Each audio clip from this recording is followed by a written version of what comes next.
Sais-tu danser la carioca? Ce n'est pas un foxtrot ni une polka. Ça va, le test son, il est bon. Allez, on est parti. Salut à tous, c'est Sturi. Bonjour les Sturimaniacs à travers la terre entière qui supportaient All Elite Wrestling ou qui venaient là juste en curieux pour savoir ce qui se passe au sujet de Jon Moxley, aka anciennement Dean Ambrose du côté de WWE, qui est retiré des storylines et des programmes de All Elite Wrestling pour rentrer en cure de désintoxication pour ses problèmes liés à l'alcool. Une information qui nous a été confiée par Tony Khan lui-même en date du jour de Dynamite, à savoir le 3 novembre. Jon Moxley, soutenu par sa femme Renee Paquette, entre immédiatement en cure de désintoxication. Une décision et des encouragements qui se sont faits à travers le monde du catch tout entier ainsi que celui des fans. Alors on se parle, je ne sais toujours pas combien de temps va prendre cette réhabilitation, pendant combien de temps Jon Moxley va être absent des écrans. Ceci dit, je joins mes forces à celles de tous mes confrères et de tous les fans à travers le monde entier qui ont salué la décision de Jon Moxley d'accepter justement son addiction et de se battre pour y mettre fin. Un message lui-même qui sera très encouragé par CM Punk lui-même lors de l'épisode de Dynamite, j'y viens dans un instant, car j'ai d'autres informations contractuelles dont je peux vous faire part, et on a appris, pas plus tard qu'hier aussi, que Kyle O'Reilly est en fin de contrat du côté de NXT. Son contrat prendrait fin au mois de décembre. Alors on a bien vu que Kyle O'Reilly, il est intégré pleinement au programme NXT 2.0. Il forme désormais une équipe avec son copain Von Wagner, un des push certainement en mid-card pour aider une autre star à accomplir sa grande destinée. Et Kyle O'Reilly pourrait être susceptible d'intéresser beaucoup de compagnies, dont une certaine, évidemment, All Elite Wrestling qui détient en ses rangs Adam Cole, Bobby Fish. Est-ce qu'on pourra avoir là un match entre l'élite et anciennement nommé Undisputed Era?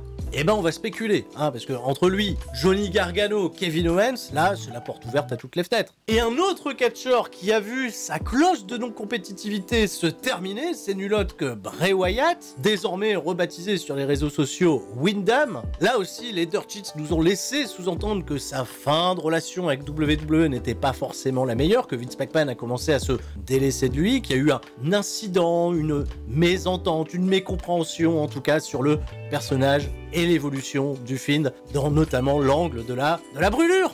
Ben tiens, je vous invite d'ailleurs à aller revoir les anciens recap que je faisais sur ce fameux angle que j'ai détesté énormément. Et finalement, Sturi Stradamus, j'avais vu le truc arriver.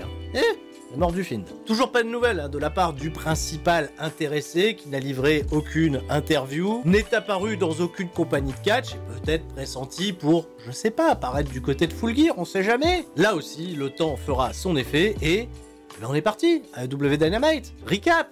Voilà.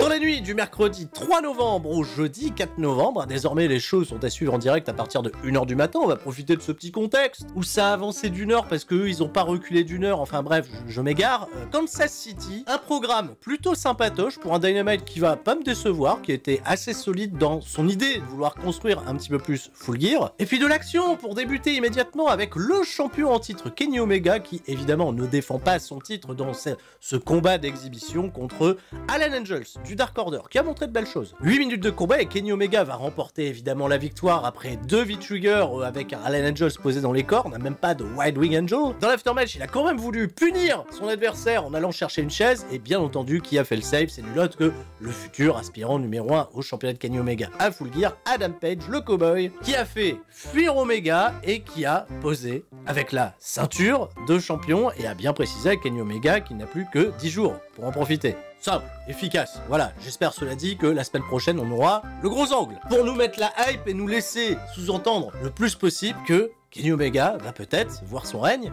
se terminer. Peut-être.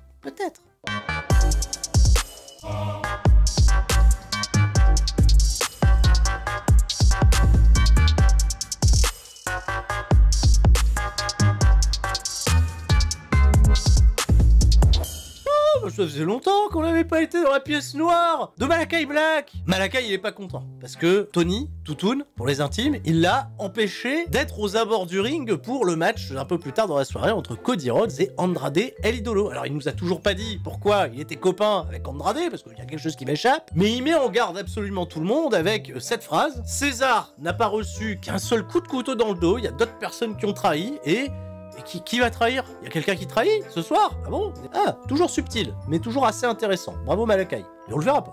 On le verra plus. Non, c'est pour moi l'occasion de remettre le générique que vous aimez tant. Mais tout de suite, on va entendre CM Punk nous parler, comme chaque semaine, hein, bien entendu. CM Punk, s'il catche pas, il vient faire une promo, puis... Alors, on disait CM Punk, le part-timer, finalement, il a tout le temps, CM Punk, il n'y a que lui. Bon, il arrive en civil, il va prendre le temps, bien entendu, de ressentir hein, l'énergie de la foule Kansas City, qui chante son nom comme pas permis. Apparemment, CM Punk, lui, joue à domicile absolument partout. Et CM Punk va commencer sa promo avec ces mots assez forts, en disant qu'il aimerait que ça soit pas son nom qui soit chanté, mais le nom de quelqu'un d'autre qui est absent ce soir. Et il parle bien entendu de Jon Moxley. Il va saluer son courage pour avoir accepté sa dépendance, sa souffrance, et d'avoir accepté de l'aide. Partir en cure de désintoxication. Et là, il y a des gros chants pour Moxley, évidemment, beaucoup d'amour. Il précise que lui-même et Moxley sont pas forcément les meilleurs amis du monde, mais qu'il respecte sa décision. Et il admet lui-même que c'est une aide qu'il aurait bien voulu avoir à certains moments de sa vie, mais il a toujours voulu faire le bonhomme, tu vois, le tough guy. Et il faut, cela dit, beaucoup de courage pour accepter ses démons. Et il va ensuite parler d'une seconde personne qui n'est pas là ce soir, et cette personne, c'est le pote de Jon Moxley, Eddie Kingston, qui lors du dernier épisode de Rampage, après avoir perdu contre Bryan Danielson dans un match que je vous recommande énormément, est venu interrompre CM Punk qui donnait une interview backstage, et ça n'a pas plu à CM Punk parce qu'il aime pas être interrompu, figurez-vous, et il y a eu du bif entre les deux, ils sont pas venus aux mains, mais on n'en était pas loin. Et CM Punk va nous déclarer qu'il va malheureusement pas prendre la place de Moxley dans le tournoi, et ça les gens l'espéraient, mais il donne rendez-vous ce vendredi à Rampage, qui sera d'ailleurs en direct depuis Saint-Louis, pour voir d'homme à homme, en face à face, Eddie Kingston, et attendre ses excuses. Voilà, il a lancé officiellement le hashtag Eddie dit pardon. Eddie dit pardon. C'est pas simple comme hashtag. Bon, il n'y a pas de hashtag en réalité. Et voilà, il est reparti backstage. Je sais pas si on a le début d'un programme qui va aboutir à un match pour Full Gear, à peut-être un des plus gros de ses défis depuis qu'il est arrivé chez All Elite Wrestling. Une foule qui va être certainement très partagée, alors ça me tarde. Ça peut être bien. On retrouve Miro en vignette, parce que figurez-vous que si Jon Moxley il est plus dans le tournoi, c'est Miro qui prend sa place de manière très logique, puisqu'il est toujours classé dans le top 5 des rankings de All Elite Wrestling. Alors pourquoi il n'était pas au tournoi dès le départ, ça j'en sais rien. Il parle à Dieu, il est très beau. Alors je vous l'ai dit que Miro est beau, il est très beau. Il parle à Dieu, il remercie Dieu, Dieu lui donne une seconde chance, et c'est parti, ce soir il affronte Orange Cassidy en demi-finale. D'accord. Backstage, je retrouve Alex Marvez en interview avec la Super Clique, qui vont malheureusement pas avoir le temps de dire grand chose, parce qu'ils vont tout de suite être interrompus par quelqu'un qu'on n'avait pas vu depuis un bail du côté de l'Elite Wrestling, c'est Christian Cage. Alors l'Elite, ils disent à Christian, on n'est pas là pour créer des problèmes, là tout de suite tu viens faire le bonhomme, tout ça, et il y a Luchasaurus qui arrive par derrière, et finalement, si je voulais pas d'ennui, il va y avoir des ennuis. En même temps, c'est eux qui ont commencé à attaquer. Ça part en bagarre, ça dérive vers le stage d'entrée, il y a Jungle Boy qui arrive en renfort, qui fait un dive incroyable depuis la rampe vers l'extérieur, il a claqué un rana, ce con, sur Matt Jackson, qui a fait des roulés-boulés sur toute la rampe d'entrée, c'était incroyable. Donc gros avantage, évidemment, pour les Babyface, qui vont terminer le segment avec un gros move de Babyface, à savoir Christian, qui porte le concerto sur Adam Cole. Il a mis sa tête sous la chaise et concerto, voilà, gros move de Babyface. De toute façon, les gens vont popper pour Adam Cole si ce match a lieu à Full Gear. Merde, qu'est-ce qui va se passer pour Adam Cole? Il est pas censé affronter John Silver vendredi à Rampage? Dans quel état? On a un petit promo clip pour nous promouvoir le futur affrontement entre Rubisso et Chris Statlander dans le fameux tournoi pour couronner la première championne TBS, sauf qu'on sait pas quand ce sera parce que c'est le deuxième tour et les matchs du premier tour sont toujours pas terminés. Et on est parti, combat par équipe, les nouveaux champions de AAA, FTR, qui arrivent sous une nouvelle musique plutôt funky, plutôt cool, vont affronter des luchadors d'expérience en les personnes de Aerostar de AAA et de Samurai del Sol. Ah, Kalisto, bah tiens, premier match depuis qu'il a quitté WWE, enfin depuis qu'il s'est fait virer. D'ailleurs, pour la petite information, c'est seulement son premier match par équipe depuis, merde, plus d'un an, septembre 2020. Ah, il avait juste pris part à 2 batailles royales, il avait une longue blessure avant ça, puis après il était en pleine forme, mais WWE voulait plus l'utiliser. Là aussi, on a un peu plus de 8 minutes de match, c'était descendre dans le ring sans être absolument foufou, parce que Aerostar prend quand même pas mal de risques et il fait peur le con. On a surtout vu, bien entendu, toute la malice et la gruge habituelle de FTR dans le dos de l'arbitre qui vont remporter la victoire grâce à un Dash Wilder qui va faire un O'Connor Roll, attraper les cordes dans le dos de l'arbitre. Victoire 1-2-3, je sais pas si pour Kalisto, Samurai del Sol, ça sera un one-shot du côté de All Elite Wrestling, ou si sa carrière va se poursuivre. C'était d'ailleurs assez surprenant de pas le voir prendre à aucun match dans aucune compagnie depuis son licenciement de WWE qui date un peu. Il est pas vieux, il a juste 34 ans, hein. Il y a moyen encore d'en faire quelque chose, je pense, de Kalisto, quelque part. Hein. Samurai Del Sol, avant qu'il signe, c'était quand même assez hot, comme nom. Backstage, Shuichi Chaboni qui félicite Hikaru Shida, qui enfin peut se vanter d'avoir son fameux trophée des 50 victoires. Elle va tout de suite être interrompue par Nyla Rose qui vient la provoquer pour hyper leur match du second tour dans le tournoi TBS, et bah, lui aussi, on sait pas quand il aura lieu, mais on prend déjà de l'avance. Allez, voilà toute la bande de Jericho, là, le Inner Circle, qui viennent annoncer les membres de l'équipe de la Top American Team dans ce fameux Street Fight 5 contre 5. Et Jericho, il a rien le temps de dire, il va juste laisser le public chanter son thème. Voilà, Dan Lambert et toute sa clique. Alors Dan Lambert, il va faire les présentations. Lui, c'est Dos Santos, lui, c'est Arlovski. Là, il y a les deux autres mecs dont j'ai oublié les noms, mais qui sont hyper balèzes au Bellator. Il y a Paige Van Zandt. Ah bon, ils peuvent choisir Paige Van Zandt? Ah d'accord. Et ben pas plus de suspense. C'est d'abord Jack Swagger qui va annoncer vouloir en découdre avec Junior Dos Santos, voilà, qui va appeler Popeye. Ouais, c'est mignon. Santana, lui, va provoquer Andrei Arlovski, qui va lui aussi officiellement donc faire ses débuts dans le ring. Je suis un peu impatient. Et Paige Van Zandt, elle va faire une espèce de forcing pour s'inclure dans l'équipe. Qu'est-ce qui se passe? Il y aurait de l'intergender du côté de l'Elite Wrestling, et Van Zandt, elle va dire, ouais, les 5 mecs de Inner Circle, là, moi, je vous prends tous. Et Chris Jericho va habilement, voilà, avec toute la classe, toute la finesse qu'on lui connaît, lui répondre que elle pourrait faire ça pour sa page OnlyFans. Mais finalement, Jericho, avec tout le respect qu'il a pour Paige Van Zandt, il va pas la choisir, ils vont prendre Dan Lambert lui-même. Voilà, on l'a vu venir à des kilomètres, que Dan Lambert, il est dans l'équipe des 5. Dan Lambert, il est pas content, il fait c'est pas juste, moi je suis pas un catcheur, etc. Et puis, ils vont quand même se battre, voilà, je sais. Clairement, hein, moi, ce qui m'intéresse le moins en ce moment du côté de l'Elite Wrestling, j'aime bien Dan Lambert, j'aime bien la hit qu'il suscite, mais bon, je sais pas trop où ils veulent en venir, c'est clairement le programme d'attente hein, pour Inner Circle. Backstage, il y a toujours un petit peu de bif entre Lio Rush, qui désormais, on le sait, manage Dante Martin. Il y a de son côté Matt Sydal, vu que son frère est blessé, il a pris un nouveau protégé en la personne de Lee Moriarty, hein, qui a désormais signé chez Elite Wrestling. Ils ont posé les bases pour mettre en place un match par équipe, et ils ont rien annoncé, on n'a pas de date, donc bah je sais pas quand. Dans le tournoi TBS, toujours au premier tour, Jamie Hayter fait face à Anna Jay. Alors Jamie Hayter, évidemment, elle vient accompagnée par Reba et par la championne, Britt Baker, et Anna Jay, elle vient au ring toute seule, donc bah, elle se fait avoir, parce que les deux autres, elles grugent. Bon, c'est bien beau, ça, 6 minutes de match, le match n'était pas sensationnel. Victoire de Jamie Hayter grâce à la gruge, et Tai Conti, qui est, on le sait, challengeuse au titre de Britt Baker, elle arrive après la bagarre. Mais pourquoi elle vient pas au ring avec sa copine pour éviter que les autres grugent? Bah non, c'est sa copine, elle vient après. Et comme à 2 contre 3, ça suffit pas, et ben ils ont fait venir derrière Thunder Rosa, comme ça, parce qu'elle affrontera, elle, Jamie Hayter, au prochain tour. On sait pas quand. Backstage, Jade Cargill, elle lance un message à Red Velvet et The Bunny qui s'affrontent. Ça, on sait quand. Ça Rampage. Elles s'affrontent dans le dernier match du premier tour. Elles s'affrontent et elle passe déjà un message pour celle qu'elle affrontera.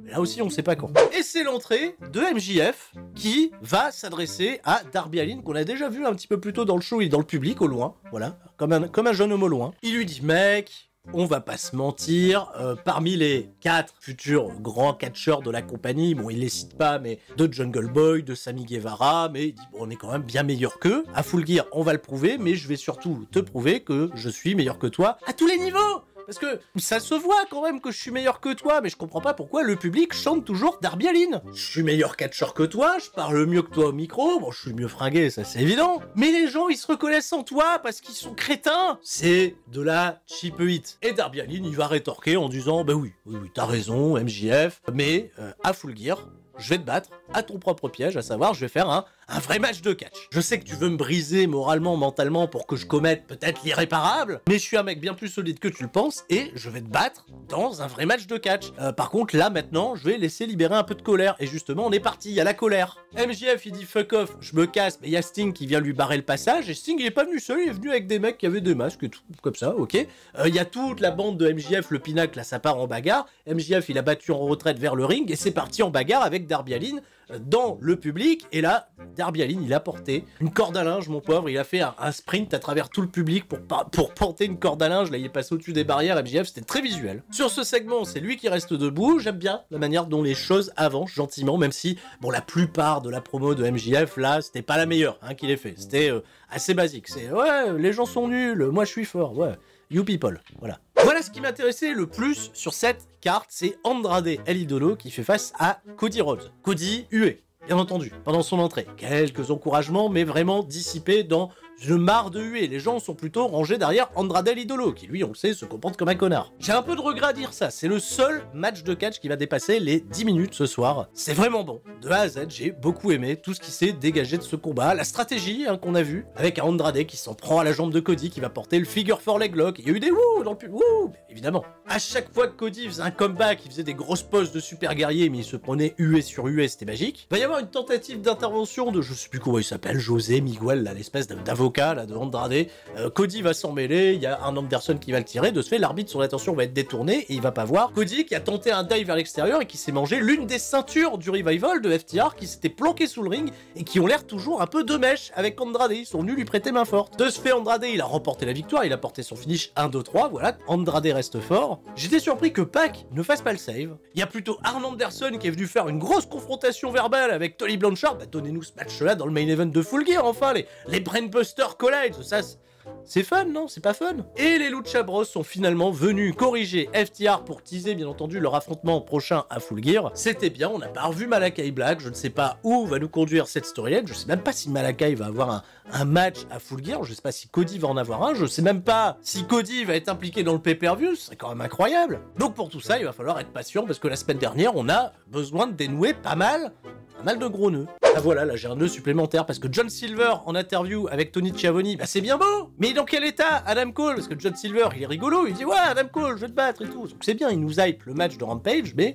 et chose étonnamment très surprenante, rien, strictement rien n'a été annoncé pour le Dynamite de la semaine suivante. Je crois que c'est une première pour All Elite Wrestling. Ils ont teasé Rampage, la carte elle est même incomplète, et on est parti, c'est le main event, Bryan Danielson via la table des commentateurs, et Orange Cassidy, toujours aussi acclamé, affronte l'élu des dieux, il est très beau, c'est Miro. 7 minutes 30 de match avec un Miro qui va s'attarder sur les cotes de Orange Cassidy qui sont endoloris depuis le match de l'échelle avec Matt Hardy, tout ça, le match contre Powerhouse Hobbs, où il a été dans un torturac pendant des plombes. Donc évidemment, Miro va profiter de cette cible, et le match ça va être une espèce de course entre le chat, la souris. Orange Cassidy aura très bien fait l'affaire, c'était 7 minutes 30 plutôt agréable. Où Miro va logiquement remporter la victoire avec le game over. Il y a eu le match kick avant, c'était super, voilà, toute l'exécution de ce match était incroyable. Gros face-off entre d'un côté Miro et Bryan Danielson qui désormais s'affronteront dans la finale pour déterminer un aspirant numéro 1. Et je savais pas que j'avais envie de voir ce match à nouveau parce qu'on l'a déjà vu du côté de WWE.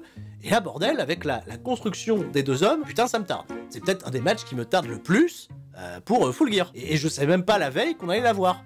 C'est génial, c'est super, non? C'est pas bien? Parce que autre chose assez notable, et je vais m'arrêter là-dessus sur cette review, c'est que Miro, pendant le combat contre Cassidy, les encouragements du public, c'était 50-50. Ça chante pour Miro. Miro, il est toujours aussi over, figurez-vous. Bravo Elite, c'était un chouette épisode, c'était solide. Cela dit, c'est pas bien de comparer, mais... Parce que les attentes étaient pas pareilles, mais... J'ai préféré Raw. Ah, merde. Ah, battez-vous dans les commentaires, allez-y. Mettez les pouces bleus, parce qu'ici se passe Elite Wrestling, là. T'as vu ça? Il y a 4000 pouces bleus pour Raw. Et allez, Elite, allez. Et tout le monde, reste fort.